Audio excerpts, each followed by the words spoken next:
Welcome to Sharp or Square, presented by Hard Rock Bet. We are part of the Volume Podcast Network. This is the show that makes the squares sharper and makes the wise guys pay attention. I am Chad Mullen. I am joined, as always, by my co-host, my companion, my compadre, my BFF, professional bettor, Simon Hunter. Hello, Simon. Chad, how we doing? Dude, big quarterback news on Wednesday. I don't know if you saw it. Brady Cook will be the starting quarterback for the New York Jets for the second week in a row. Did you think I was talking about Tua? No, because that happened Tuesday. Interesting. Lock in, buddy. Got to lock in. My week is all screwed up, right? Because I was in Vegas Monday, Tuesday. You fly back all day Wednesday, and like you lose track of everything when you're in Vegas, especially when like you're just being bombarded by the bright lights late into the evening. So I don't know what day it was. I woke up this morning and like I couldn't even figure out what city I was in.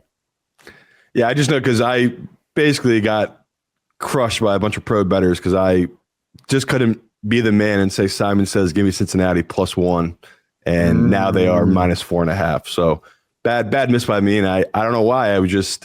I was spooked up by the line. I couldn't get why it was moving, why people were hammering Miami. So that's when I'm happy I put a penny on it at Hard Rock. But obviously, hindsight, I think 30 minutes after our show ended, the Tua news got announced. Is that when it happened? Yeah, and it moved 4 points. So yeah, that pretty shocking line. Miami +4.5 now against Cincinnati.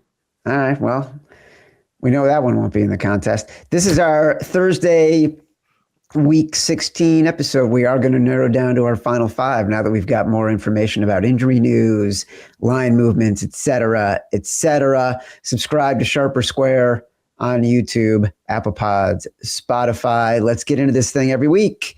We give out our picks every week. Your fellow professional bettor, Simon, call to critique, give us positive affirmation, negative feedback, whatever the case. It's time to summarize those opinions.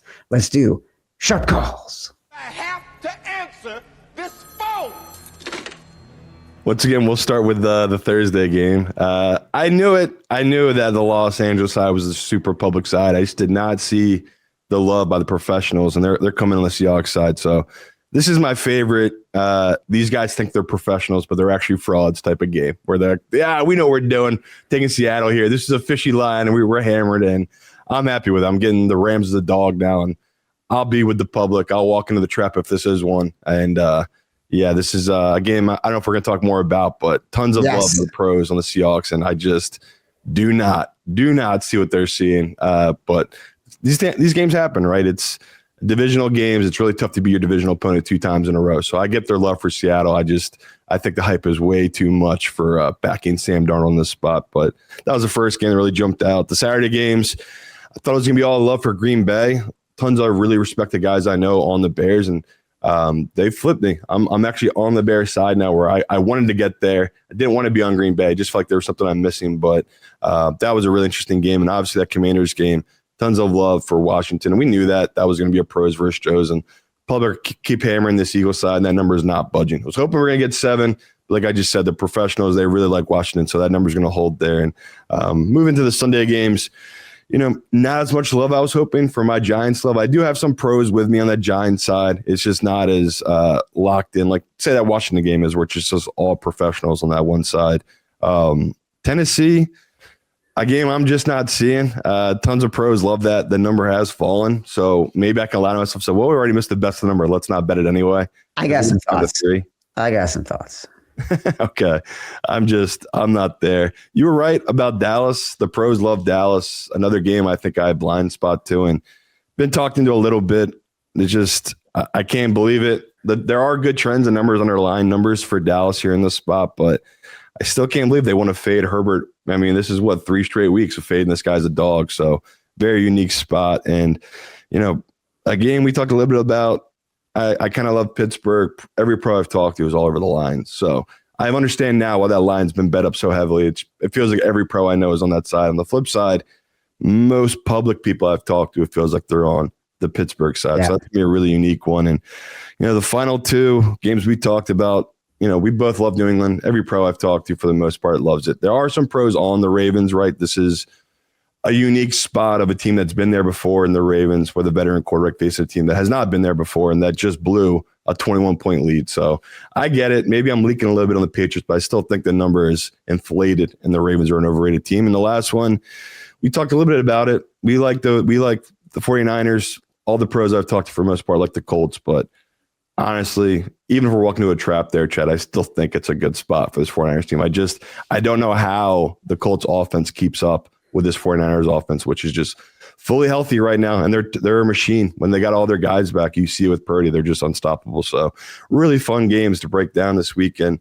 A lot of primetime games to talk about. It wasn't so much the 1 p.m.s or 4 p.m.s. It was really felt like all the primetime games the pros are hitting. So really fun week. All right, let's get into it. Let's start to break them down.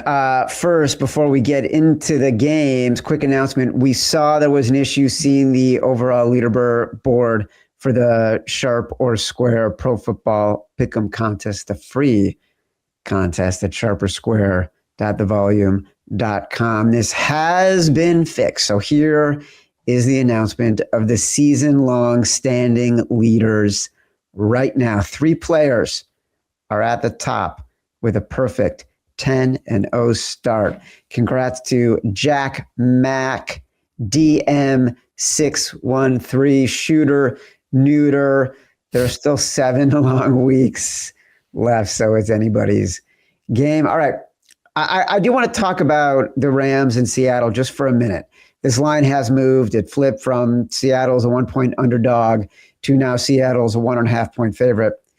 Look, Puka. What are you doing? 2 weeks ago, it was Puka live streaming from the locker room, which is a no-no for the Rams. And then he's getting yelled at by veteran players. This week, it's Puka going on another live stream as a guest with some popular streamers saying NFL refs are the worst.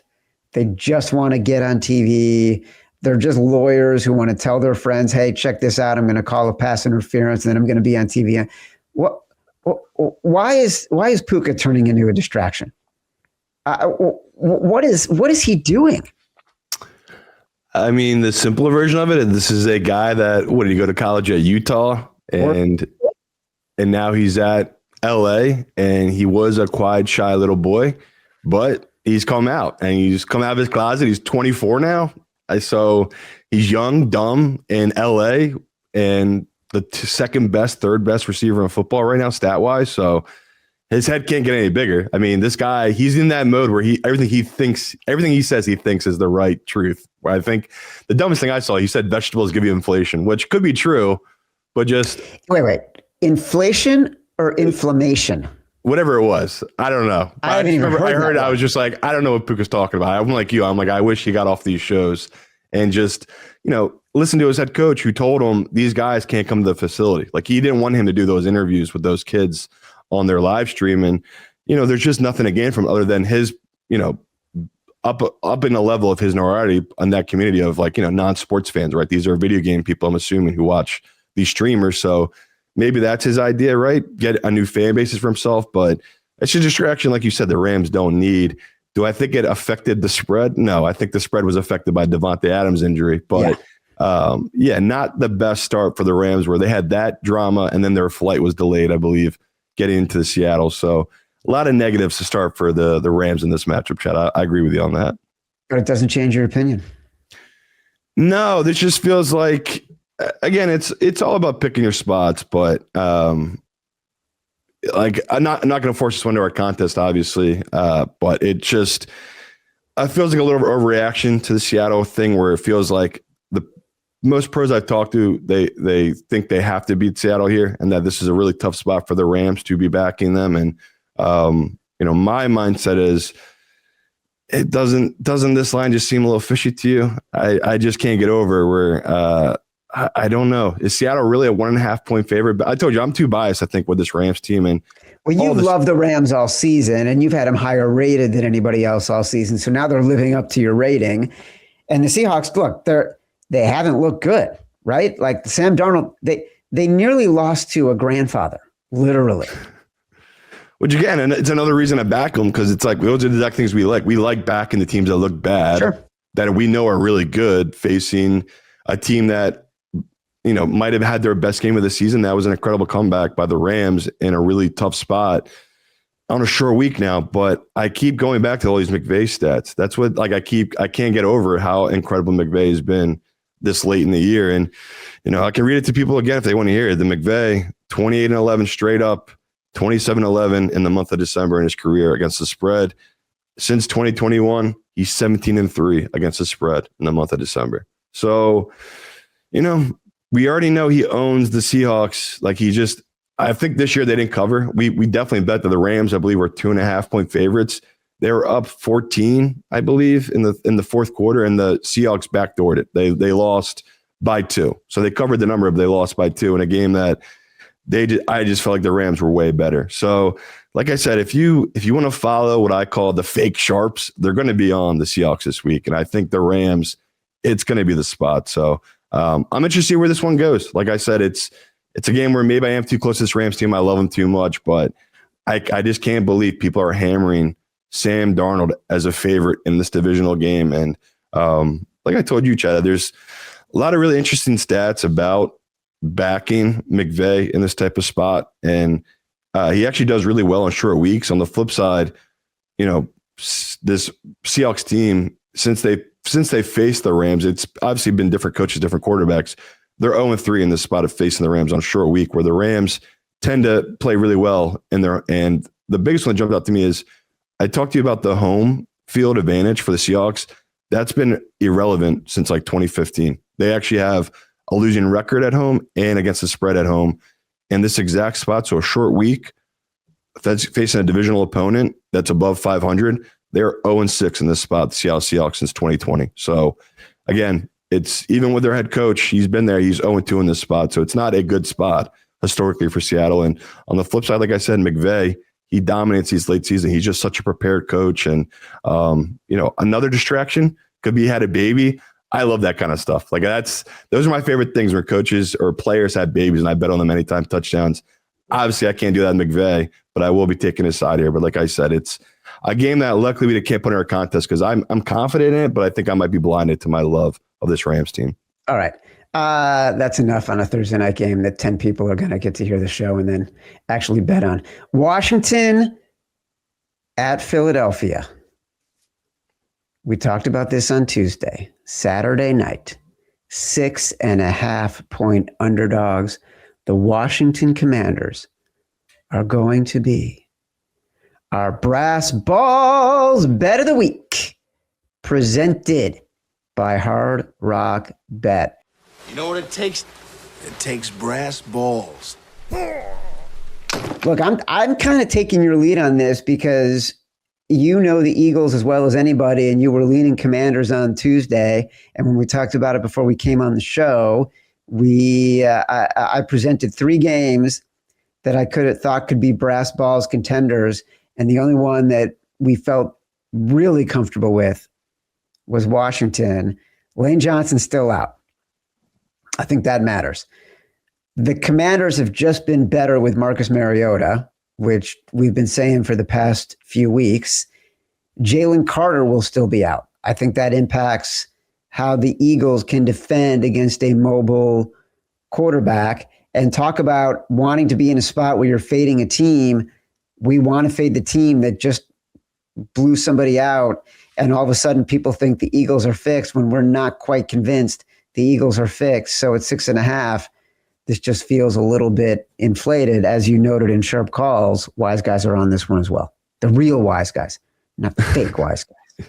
It's true, though. It feels like an inflated line. I had this model at 4, and it's not shocking, though. If I was the general public and didn't have a model or know much about it, why wouldn't I bet the Eagles here, right? They looked incredible. They looked like they got things right. And we've talked about it. They're a team that, if they can figure out that offense, why would they not be the number 2 or number 3 best team in the NFC? So this is obviously 2 teams that are going totally different directions. The Commanders, like we've said, they're shut down their star quarterback.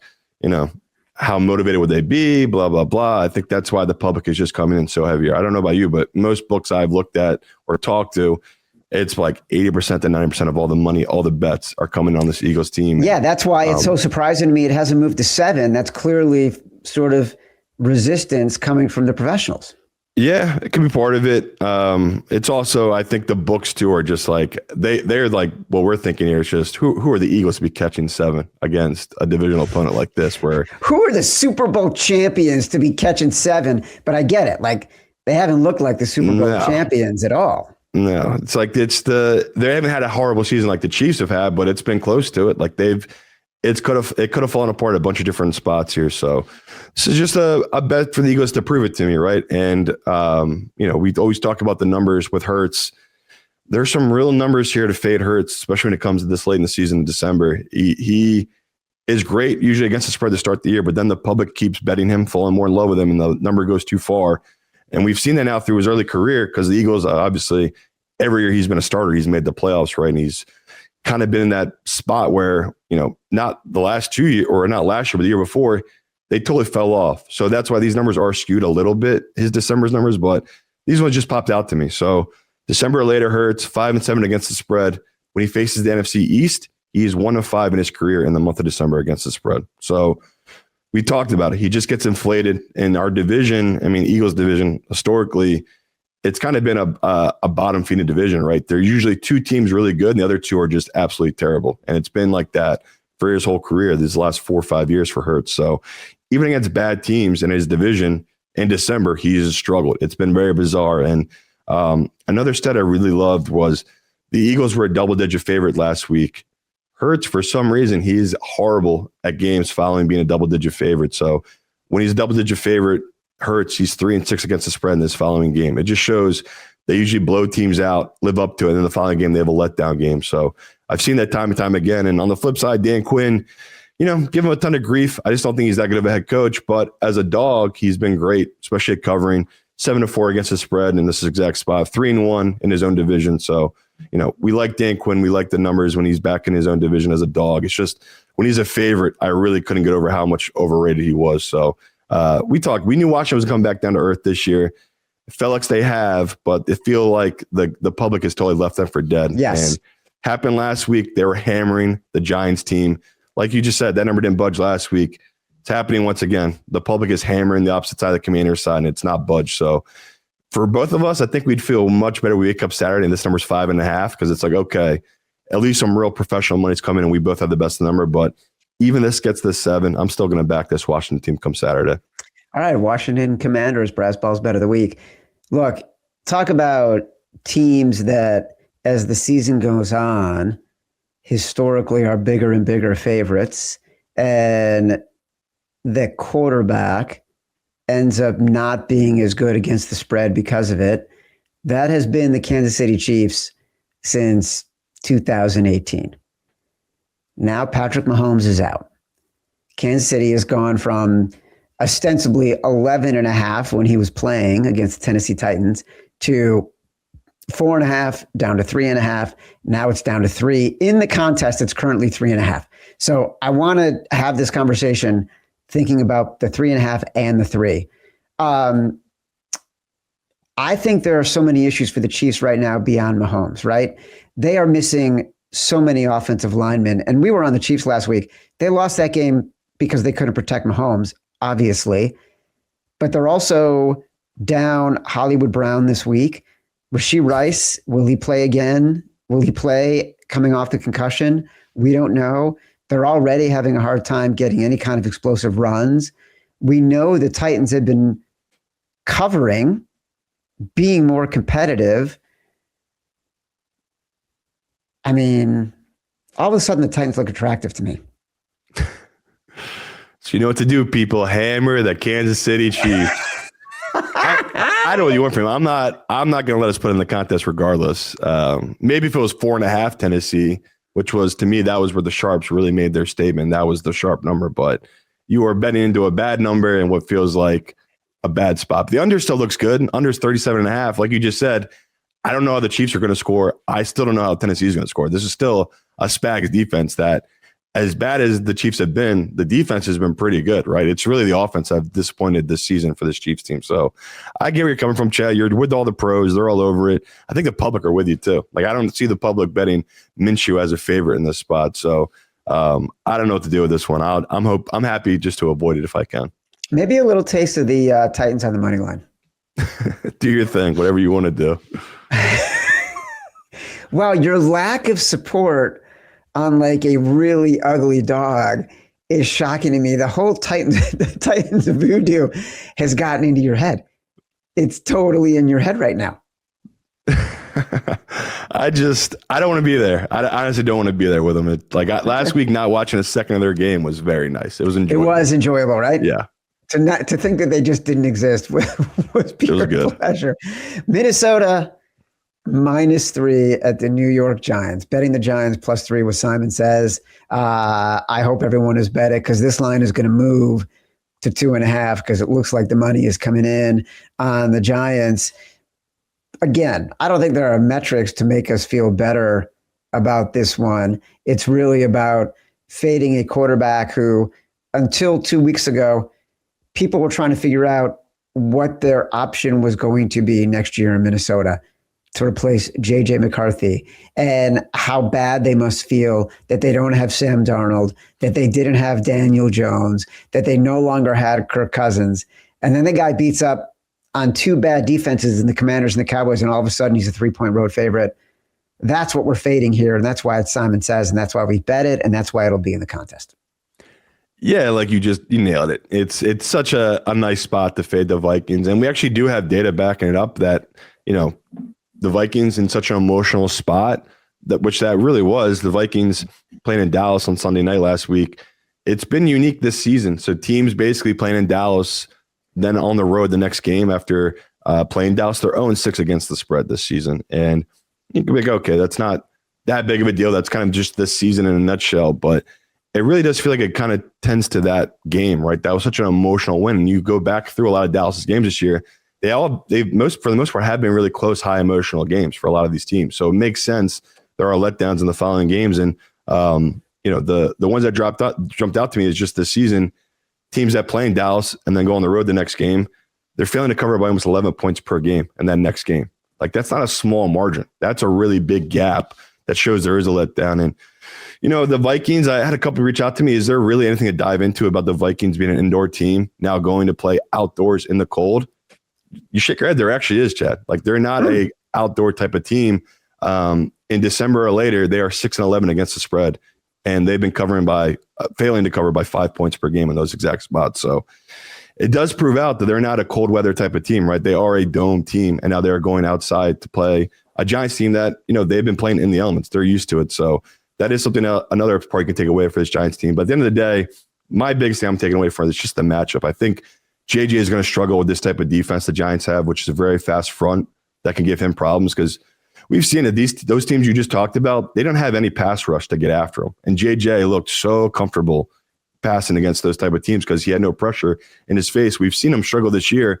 It's when he has to move outside the pocket, the plays break down. That's when JJ struggles. So I'm back in the Giants here. And like you said, it's about the number. The number is coming down. So I'm happy to see the pros are joining me on it.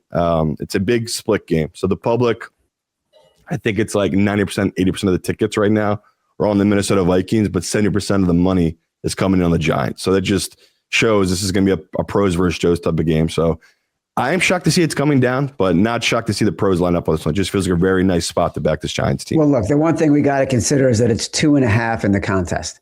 So do we still want to play it if it's 2.5 in the contest? Because that's what it's going to be. Yeah, I mean, it's tough. Like I let that scare me last week with the Saints, and we ate it on that one. So it's gonna be a tough choice to make. I can't believe that the Minnesota Vikings are an indoor team. It just disappoints me. I think what the Bills are doing, Chad, that might be your future, buddy. I know, that's what I was going to say. Like, what the Bills are doing is amazing. They're leaning into their attitude, and I'm seeing all this stuff about the Bears and whether they're building in the suburbs or now they're thinking Gary, Indiana. Let me tell you something. I'm already upset that the Bills might build a dome stadium just so Chicago can get a Super Bowl. I get it. But like, you don't understand how much of a part of the personality of being a Bears fan and sitting outside and being an outdoor team and being built for December and what Caleb Williams calls ball weather, that's an advantage. And like all of a sudden, if the Bears build a dome, 3 of the 4 teams in their division now have domes, and only Green Bay won't. It's so disappointing to me. I can't believe it. And let's not even start about Indiana. Like, obviously, I went to Indiana University. I have so many friends who are from Indiana in college, and some of them from like Northwest Indiana, like, outside, like Munster, Indiana, and whatever. And they would say to me, I live closer to Chicago than you do. And they try to claim that they're from Chicago. I'm like, dude, you're from fucking Indiana. So if the Bears go to Indiana, I am just going to be, they're losing all their character. You build a dome stadium in Indiana, you might as well be the Colts. No, it would be not only embarrassing as an organization, but like you said, that's such a part of the city, the culture, just the whole area, being a Bears fan.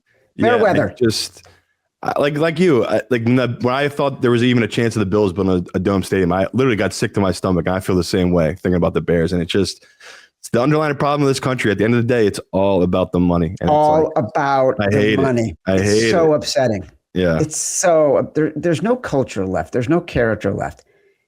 Character is the person you put on the dollar bill. It's just upsetting. I was going to talk about the Jets, but I don't even want to. There's nothing to say.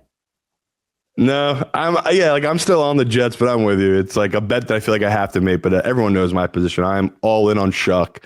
I've basically hit up every family member of my family and being like, hey, if this guy hits, I'll buy you something nice coming in January. Like, that's how all in I am, just because I want to get as much good vibes as I can behind this kid. And I think social media is coming a long way. I rarely saw posts about him. Now it feels like every day I'm seeing stuff pop up of these, like, YouTube commentators or whatever, just talking about how good he's looked and how, like I've talked about, he came and he won 2 straight divisional games on a Saints team that was just left for dead. So the Shuck hype, I don't need to keep hyping up anymore. It's going global now, Chad. We're getting there. It's global. Buffalo at Cleveland. Back in the day, look, we auto-played Cleveland at home. They're a 10-point underdog. Even a few weeks ago against the Titans, we would have not hesitated on this one. But then you made all these points about how bad the defense has been playing, the way they looked against the Titans at home. They've got an offensive line that is decimated. So now they've got a quarterback. I don't know how they're going to score enough points. Like, if Buffalo scores a touchdown and 2 field goals, they win this game. And it worries me betting on this offense to try to find a way to cover the back door when I don't know if they're going to be able to. So let's lose money on the Bears then. I mean, not Bears, the Bills then, Chad. That's the move. The move is for us to back the Bills. We knew there's something off with this line because we should love it. And I'm like you. Like, as soon as I saw this one, it's like, what am I missing here? And a game that obviously I want to dive in the numbers on, just because when you do think of Josh Allen in this spot, I remember in the back of my mind thinking, well, isn't this the type of team that Josh Allen does beat up on? Because he wouldn't overlook such a great defense like this, especially a defense with Myles Garrett. And shout out to our guy, Evan Abrams. He had some amazing stats about this exact spot. So when Josh Allen plays a defense that is allowing less than 20 points per game, Allen in his career, 28-9 against the spread. No. Yeah. And when he's facing a team that allows more than 28 points per game, Josh Allen is 8-11 in his career against the spread. So how bizarre is that? He doesn't cover against teams that give up a ton of points, but teams that are very stingy defensively, he is unbelievable against them. That's crazy. It's the best mark of any quarterback since 2003. So, like, it's a huge outlier. But we always talk about Josh Allen's that guy where it's like, you find this type of stats, lean into it. Like, I'm not going to fight it here. Like, I wanted to be on the Browns, but once I saw that stat, it's like, okay, he tends to show up. And there are even more crazy numbers. So since 2010, the Bills have been listed against the Browns 5 meetings. They're 5-0 straight up in those games, winning by more than 7. The Browns are a big home dog. So, we've seen home dogs this year covering, right? I think they're 11-6 against the spread, these big home dogs. So it's like, okay, maybe we need to lean into it and just blindly bet the home dog, which is what me and Chad usually want to do. But when I saw those Josh Allen numbers, it's like, okay, this guy blows up these really bad teams. And, is there a letdown after playing New England? No. Josh Allen, on the road after facing New England Patriots.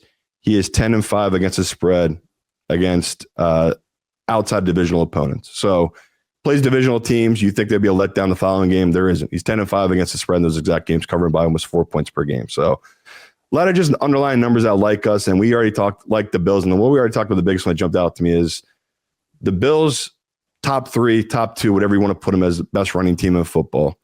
This Browns team has struggled against their run these last couple of weeks. And that's what's really jumped out to me is that was what they were so dominant at. They were so great against the run, and their secondary we talked about is really good. So it was like, okay, that's why their Browns are stealing these games early in the year. Teams kind of run against them. They had to pass, and that's what the Browns wanted you to do because they're going to get you to turn the ball over. So looking at this matchup, I think, Cook might have 13 rushing touchdowns. Josh Allen might have 12 rushing touchdowns. It's like this is the juggernaut of a rushing team. They just, once they get into the red area, the red zone, they just score rushing touchdowns, and the Browns have struggled in that exact spot. So it feels like this is actually a Bills. I can't believe it. Bills -10. I am shocked. I know. I'm shocked only because I'm happy about it. Because I didn't want to bet the Browns. Even if we lose, at least we'll be like, well, at least we lost on Josh Allen. I don't know. Right. Shedeur Sanders. I can't do it. I can't. I think that's why I said historically this would have been an autoplay, and we haven't done it. No. And there's something that's holding us back. And I think you just nailed it. So that 28-9 stat's crazy. I kind of like the idea of having the Bills as a big favorite on the road against the Browns in the contest for us. It feels very contrarian. Yeah. It'll be 10.5, but I wouldn't mind having that discussion Sunday morning. I bet it. As soon as I saw those numbers, it's like, all right, I'll take a position because Hard Rock, there's only one other book at the 10. So if you want the 10, unfortunately for you, if you don't have a Hard Rock, you're probably not going to find it. And most other books have already moved to 10.5. So it'll be interesting if the pros do bet it down. I just think, I don't know how many pros are going to be taking big stands here with Shedeur Sanders in this defense that might have given up on the season. Yep. Jacksonville +3 at Denver. No team in the NFL has been luckier than one of the teams playing in this contest. Simon, which team has been the luckiest team? I know I want to say Jags, but Denver, I feel like Denver's been pretty lucky. Denver Broncos. Denver Broncos were losing that game against the Packers if Micah Parsons doesn't go out, if their offensive line talent doesn't go out, if Christian Watson doesn't go out. Teams that are on an 11-game winning streak, 14-36-2 against the spread in the following game after the 11th game. All the talk about Liam Cohn and Trevor Lawrence, to me, don't forget, and I've said this for the past 4 weeks, the difference in this offense has been Jacoby Myers, giving them that possession-type receiver who can run the routes across the field. Like, that's the guy that has been missing. I'm a little nervous back into Trevor Lawrence, coming off of a career game when the vibes are so good on the road in altitude against this defense. But it's a big number for a game in a team that against the Broncos has been winning those one-score games in the way they lost them. There's got to be some regression coming. Yeah, and I couldn't believe that I liked the Jaguars. Where most pros I've talked to, they like Denver or they're just avoiding this game. I think it's what the public sentiment is, right? It's how can you trust Trevor Lawrence on the road, possibly in the cold in this spot against a Denver's defense that, what do they have, 58 sacks this season? They've been absolutely dominant, this Denver's defense, obviously. And, Bo Nix, that was an incredible game. Like you said, that there is a world where maybe, yes, Green Bay does win it, but Bo Nix playing that way, they're going to be a really tough team to beat when he's playing at that type of level, right? He's just so good moving outside the pocket and throwing the ball downfield. But we've seen him dirt plenty of balls into the grass, right? We've seen it when those outside the pocket rollouts are not hitting. And to me, the biggest difference here is what I've talked about. Like, I feel like the Jags have a legit run game. And on the flip side, Denver, Harvey's tried his best, but, they lose J.K. Dobbins. The run game has not been the same to me for this Denver's team. And, Jaguars quietly have one of the best defenses in all of football. I don't believe they've given up even a 100-yard carrier this season. Like, teams have not been able to run the ball against this Jags team, which makes sense, right? They've had tons of years here draft at the top of the draft. They've just been drafting D linemen, and it's worked out. Like, they are really stout against the run. And, looking at all the trends and everything like that, the first one I want to go to is how is Bo Nix off that type of game? A game where he throws 3 touchdowns, no interceptions. He looks so incredible. It's a very small sample, right? He's had a very small NFL career.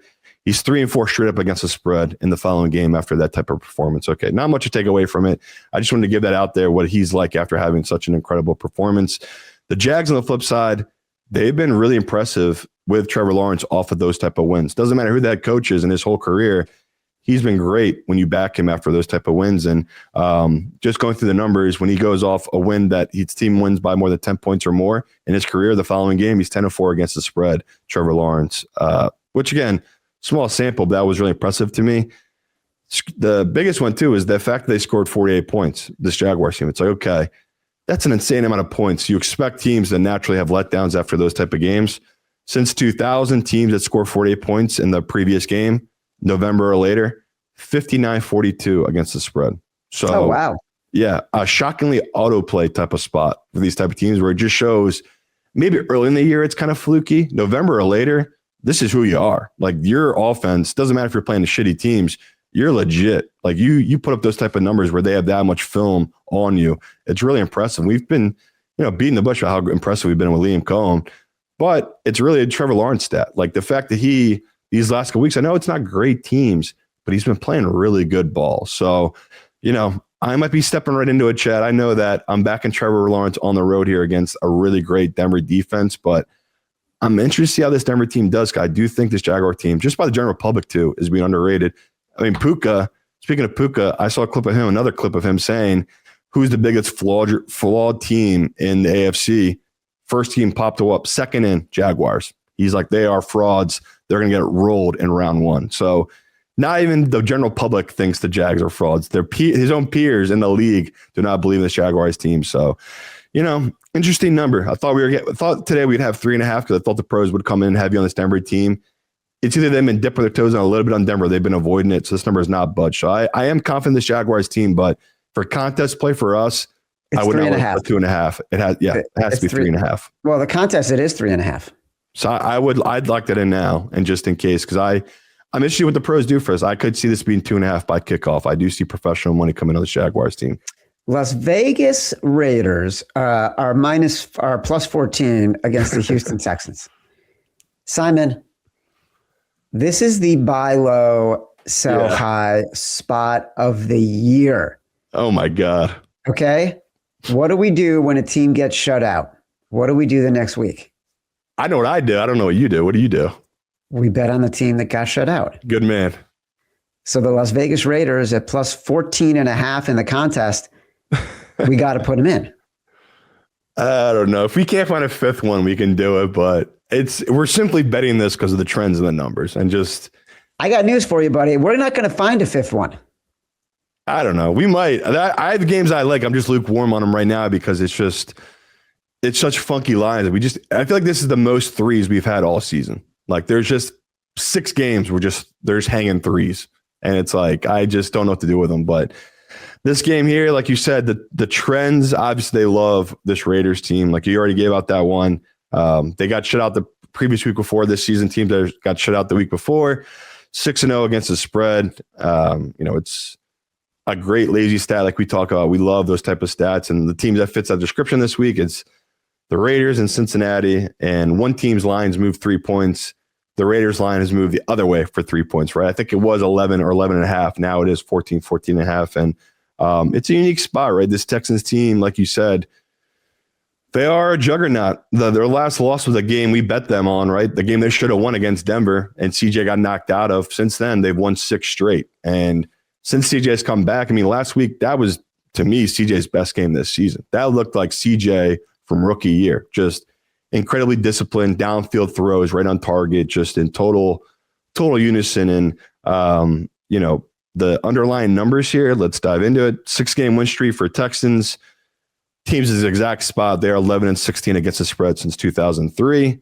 When they are double-digit favorites in this exact spot, they are 2-7 against the spread. So a very unique, rare spot where, like Chad just said, the numbers, they're telling you're supposed to back the Raiders here. And I can't believe we're going to do it. I can't believe I'm agreeing with you, but I bet the Raiders. I've taken the numbers, and it doesn't matter to me if it's Kenny Pickett. I know he looked horrible against the Eagles, obviously, last week, but even as bad as he looked, him and Geno Smith, there truly is no difference. Like, there is not. So we'll see who the quarterback is, Chad, and maybe that will dictate our decision. But I have no problem locking this in at 14.5. And if it is Geno and it drops down to 13 or 12, at least we have good value. We can lie to ourselves. We have to keep him in there. But I'm just scared because I just don't trust this Raiders team right now.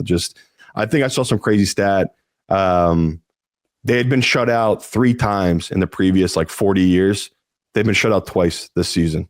So it's just all negative. And, we talk all the time. One bad GM 8 years ago can sink your organization for the next 20 years. We're living it with Mayock and Gruden. Just TV figures brought into an organization that have just derailed and train wrecked this team in so many different ways. So, yeah, it's bad right now for this Raiders team. Go Raiders plus 14.5. New England, this was Chad's choice. The money's moving it in the direction of the Patriots. It was 3. It's now 2.5. We can get it 3.5 in the contest, so we might want to lock that in as well. We're bouncing on a Mike Vrabel, or we're betting on a Mike Vrabel bounce back here. I know there's trends that say the Ravens are getting a little bit better, and you could look at what happened this past weekend in a big win against the Bengals and say Lamar Jackson started to look a little bit more comfortable. Obviously, they've got to win out in order to keep up with the Steelers and then beat the Steelers in the final week of the season to make the playoffs. But and you can make all the cases about how bad the quarterbacks have been that the Patriots have played, and they just played a MVP candidate and blew a 21-point lead. So now they're going on the road at Baltimore, tough spot to play, but the money's moving the line in the favor of the Patriots, and I think that's why we're playing them. Yeah, and like you said, it's the only thing that scares me about this spot is just our bias to Lamar Jackson, because it's there. I mean, we've had 5-6 years of him in this exact spot where he dominates, and that's what makes him so special and unique. Like, he is another quarterback. Like I talked about that McVay stat about being in December, how dominant he is. Lamar is the same guy. Like Lamar in his career, weeks 15 and 16, 16-0 straight up in his career. He's never lost in these 2 weeks. So that just shows why he's been the MVP multiple times and why, I love shitting on the guy for his playoff letdowns, because it's like this. It's like, dude, how are you so dominant in one of the toughest months and then just totally lay eggs come January? So the data, I try to dive into it, find some nuggets to give me some hope on this Patriots team. It's hard because it's what we've talked about, right? It's a new young team. Maye has not been in this scenario, right? He's not played legit playoff games. And that last game felt like the first legit playoff game he played. Great in the first half, totally in his own head, no showed us in the second half, right? He just was totally out of rhythm, never got into a rhythm that second half. And he got lucky. Trevion Henderson saved the day, right? Had a couple of huge runs that kept them in the game. But Drake on third down, I don't know about you, but watching that Bills game, I wanted to be passing on third downs. I was like, he's not going to complete these. This kid is not ready for this moment. This is going to be the ultimate test for him. And it really, to me, it's not so much a bet on him. It's really a bet on Vrabel, which we've been talking about all season. Anytime I back this Patriots team, it's like, is this a Vrabel spot? And, Vrabel in this exact spot. So coming off a really bad loss in his career, right? This is just his career. Vrabel, 24-18 off a loss as a head coach of the Patriots or the Titans. So it's pretty impressive. This season, he's 2-0 straight up. I guess the spread off a loss this season. Obviously, they haven't lost much this season, but he tends to get his guys ready to bounce back in this game. And, Lamar, like I gave you that stat, how incredible he's been. He used to be dominant in night games. He was incredible. I think before this season, he's 20-5 in night games coming into this season. This year, he's 1-3 straight up in night games. So, like we always talk about, eventually these stats start going the other way. And that's what I think we're backing on here. Because I don't see it. I think the Patriots are honestly a better team, more complete team, this Ravens team. And the only thing for me that gives me pause is the Ravens have the pedigree, right? They've been there before. They've been in these spots. So really love unique spot. Love this number. And yeah, Hard Rock has 2.5. Every other book is still a 3 for the Patriots. So like Chad said, if you can go get the Patriots now, I'm with you. I think the pros come in, back the Patriots and bet this number down. So 3 is such a key number. I want people to get it before it does move to 2.5. All right. So what am I missing? Right now, if I'm you talking looking about at Dallas Cowboys. Well, the number moved. And so, That scared you? That scared you off, that 1 point movement? I don't know. I guess so, a little bit. I didn't have a right read on this one. I just was going to blindly bet this Chargers side. I just felt like it's a Chargers kind of spot to back them, and the fact that they're a dog. People still aren't sure about Herbert, his injury. I mean, people are talking about Herbert as if he should be the MVP in a game where I think he scored 19 against the Eagles and 16 against the Chiefs. It's just, we live in a very bizarre time. There's never been dumber people speaking on microphones, and that's the damn truth. But yeah, it's like looking in the mirror, man. Yeah, seriously though. I looked at this matchup and I just wanted to find, okay, are there any at least trends here that can maybe make me flip to this Dak side? And there are some really good trends that back up Dak. In 19 games in his career, when he's on a homestead, which is back-to-back home games, Dak in this exact spot, he's 15-4 straight up, 11-8 against the spread. His last 15 games in this exact spot, so back-to-back homestead, he's 13-2 straight up. So if you want to be like Chad and you are worried about the number, yeah, the 1.5, if you can get it, that obviously is way better in that type of scenario. Because say the juice on the 1.5 is -120, you probably can just take the money line from -130. And that's probably where you want to be with Dak in this exact matchup. Because like you said, the movement, maybe it does scare me because this is a Chargers backdoor type of game. But I don't know if the Chargers offense can keep up with this Dallas offense. And that's my pause here. It's like, their defense needed, 5 takeaways against the Eagles to win that game, where I think the Eagles maybe put up 16. On the flip side, the Chiefs, put up 13 points and they were dysfunctional, but they were moving the ball. Like, there are ways to move the ball against this Chargers team. I think this might be the exact matchup for this Cowboys team to get right. So since 2022, Dallas, when they're on their homestand playing against a team that is above 500, Dak 3-0 in this exact spot. So, once again, I'm trying to find stuff to get off this Cowboys team, but it just seems like all the numbers, the pros are right? The pros came in heavy on this one. I didn't really understand it. I thought this was the Chargers side, but the underlying numbers back it up. And offensively, I hate to say it, they're the more desperate team here, but the Chargers got their big wins, right? That was an emotional win against the Eagles and a huge emotional win against the Chiefs. You expect them to have a letdown spot against a Dallas team that just got embarrassed in a primetime game. So this feels like another pros versus Joe's pros all over the Cowboys team. The public, they will be hammering this Chargers team. So, yeah, I'm with you, Chad. I've come to the other side of this Cowboys team. I'll give you full credit because I just did not see it. I think you might have even mentioned Sunday night. I totally missed this one, and I'm chasing the number now. All right, well, I'll put it on the list. The last one that I forgot to mention that is still interesting to me is Arizona as a 2.5-point dog at Atlanta. Didn't come up in sharp calls. I like it basically because of the number and the spot. I don't want to bet Atlanta as a road favorite. But are we blind to our love for Jacoby Brissett because we thought he was the better quarterback for this offense in limited opportunities before he got the job? And then he did, and we bet into him, and we won a couple of times, but then we got killed a couple times. Where do we stand right now on this? I still lean Arizona. It's going to be 2.5 all the way across the board. I'd almost rather bet him on the money line and just take a flyer. Yeah, it's another game where I honestly didn't have a penny on it because I was waiting to see where the number was going to go, and it did go up. Like, you can get the 3 now in Arizona if you want to get it, and I did take a position once it did get to the 3, and I'll hit you with all the numbers. We knew all these numbers are going to be terrible in this Falcons team, right? Especially after a win. The Falcons, all right, let's get into it. So after a straight up win since 2019, they are 11-24-1 against the spread after a win, including 1-3 against the spread this season. All right, what's Kirk Cousins after a win? Kirk Cousins in his career, again, think about how good Kirk used to be. Now he's washed up and kind of terrible. He was 33-46 against the spread in his career. So he's not good after straight up wins either. Not even Atlanta's terrible. Kirk Cousins is just as bad. Every other underlying number, Chad, this Arizona team is atrocious. There is nothing I can give to you to try to sell you on this team. Really, their defensive numbers, horrible. Their pass rush, terrible. So Kirk should be able to pick this defense apart. Our only hope is, Jacoby Brissett against bad defenses has been pushing the ball downfield. He's actually not that good, though. Like, a lot of his numbers are just straight junk time numbers. So I have other games I want to talk about, so I'm happy to avoid this one. But I'm glad you're not strongly like, hey, we need to hammer this Arizona one, because I would have had to support you because I am on Arizona. But my God, if we can avoid this one like Tennessee, I'm happy. No, I feel like we got some games that we feel pretty good about. But if I'm missing something, tell me what. Yeah, I'm shocked. Just a couple of games that you skipped. I'm shocked you skipped the Carolina Panther game. You wavering on that one a little bit? A little bit. Yeah. Although it is 3.5 in the contest.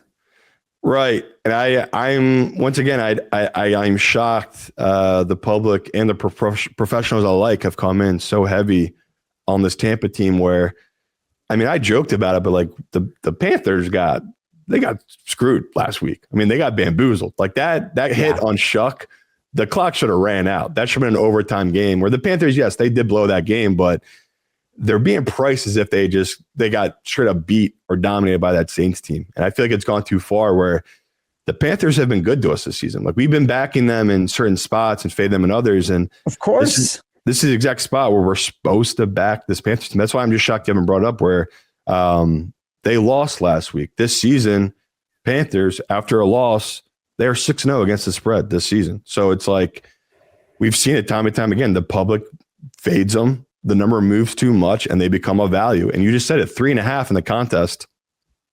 That's a value. This Bucs team, they are better, no doubt. They have a more complete offense. Even when everything was rolling this season, it was always Baker coming from behind and them covering by, a couple points, right? And I was really shocked to see this number. Again, another Evan Abrams number, just an amazing number here. Since week 7, Baker, he's 36 of 38 quarterbacks in the NFL of EPA per play. Look, we know Atrocious. He's been struggling. He's been struggling. The offense has been struggling. We're trying to reconcile, is the offense going to be better now that everybody is back? Obviously, he didn't have anybody in that window other than Emeka Egbuka. Now he's got Bucky Irving back. He's got Mike Evans back. He's got Chris Godwin back. The offensive line is getting healthier, but they still haven't looked very good. But it was the defense that blew that game against the Falcons. Mostly, Baker did throw a bad pick, but it was the defense that blew that game. Flip side, Panthers, Bryce Young, best quarterback in terms of wins, comeback wins in the fourth quarter and overtime since 2023. 11 comeback wins. So now he's an underdog, and that's how they like to play. We talked about this on Tuesday. I love Bryce in this spot. But I saw all the professional money coming in on the Bucs, and it just sort of scared me off my spot. And the pros I talk to, and I'm calling lazy pros, but they're some of the pros I talk to, they simply play. They don't even look at any type of research. They're simply playing in certain spots. And this one here is, they just don't think the Bucs can keep not covering, right? It's a lazy bet, but it's 6 straight weeks that Bucs have not covered. It would be, if they don't cover here, it would be their longest non-covering streak since 1982. So I guess these guys are just betting on straight up on the better team and the laws of averages. But I think the Bucs are who they are, right? And I think they're not reacting too much to it. They are a good team, but they don't have the defense to really roll and blow out teams, let alone be a 3.5 now in our contest point favorite on the road in a divisional game here. So, I get it. This game obviously means much more to this Panthers team because the Bucs basically, they can lose this game, but if they win their next 2, they still win the division, regardless of what the Panthers do here. So it's a unique spot. And I just have one more game I want to talk about that we didn't mention. Right. Sorry, man, Mitchell. It's that Lions-Pittsburgh game. What the hell are we doing with this game, Chad? I am so flabbergasted by this game. Well, look, it feels like the classic Steelers spot. We should be backing the Steelers.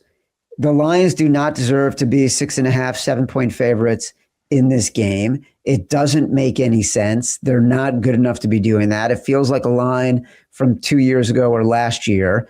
Yeah. But is there so much hype now on the Steelers that it all of a sudden becomes the public side because of what they've done, because they've continued to win, because now they are leading the division, because everyone is starting to get excited about Aaron Rodgers? Like, I'm just sort of like, you want to bet the Mike Tomlin and rah-rah spot, all of that stuff. I don't feel the need to put it in the contest because I feel like we got a lot of other options like Carolina, Dallas, New England, Las Vegas, the Jags, Buffalo, the Giants. Like, we got a lot of games that we feel better about So talk me into putting Pittsburgh on the list. That's why I didn't want to blindside you. I flipped. I am on the Lions. I told you I wanted to be on Pittsburgh, and I was just like, maybe I'm overreacting too much. What you just said, I'm giving too much credit probably to Aaron Rodgers, and this is going to be a track meet. This is going to be a track meet. We know this Pittsburgh defense is suspect. They are not that good, let alone indoors. Like, this is a bad spot to back them. And I was like, okay, I'm missing this because I really wanted to be on Pittsburgh. And, even look at the Tomlin numbers, him as a big dog are actually pretty terrible. Like, you don't want to be backing Tomlin as a big underdog in his career. As a 7+ point dog in his career, Tomlin 3-15 straight up, 7-10 against the spread. So he's actually struggling in this exact spot. The big one that jumped out to me, I know I already said that a lot of these, Dan Campbell and Jared Goff stats are Ben Johnson stats. This one to me is the biggest Ben Johnson stat that I could find from their previous history together. I told you I thought we were dead in that Rams game for good reason, because I knew there was something insane about that. The Lions just don't seem to blow those type of games. The Lions had not blown a 10-point lead in almost 3 years. So in those 3 years, in that exact spot when they were leading by 10 plus points, they were 21-0 straight up. Their only loss, you will remember this one well. NFC title game.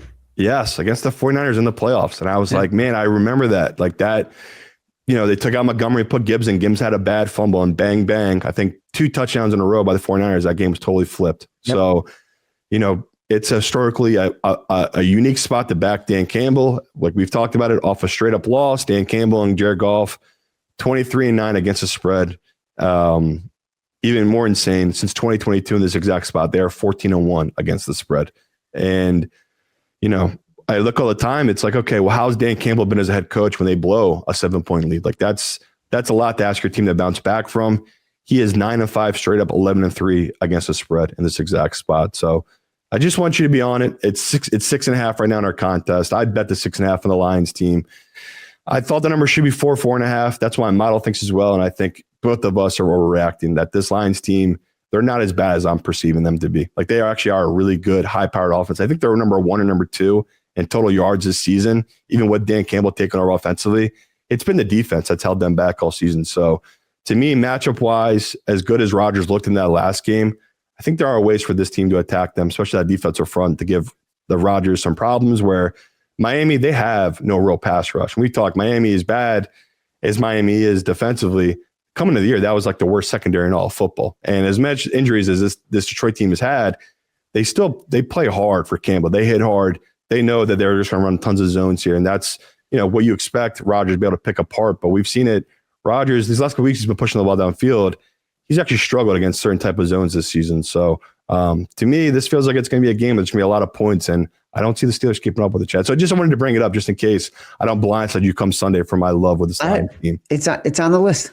It's on the list. We've added it to the list. What should we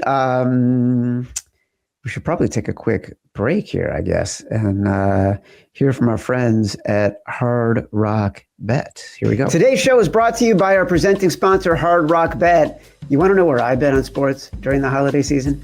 It's Hard Rock Bet. Not just because it's the presenting sponsor of our show, but because they make it easy to bet on my favorite teams, players, and leagues in just a few simple taps, especially with their brand new For You page that recommends picks based on my favorite picks and who I like to bet on. I open the app, go to my For You page, find a bet I like, and then bam, my bet is placed just in time for me to get back to wrapping presents and enjoying my favorite holiday movie. Sign up today and bet $5 on any game. If it wins, you also score $150 in bonus bets, a winning bet, plus an extra $150 to bet with. Now that's spreading holiday cheer. Plus, Hard Rock Bet fills your stockings with new promos daily. So whenever you're listening, just open the app and check out what you've got any day of the week. Download the Hard Rock Bet app and make your first deposit today. All right, Simon. Yeah, buddy. Biggest bets.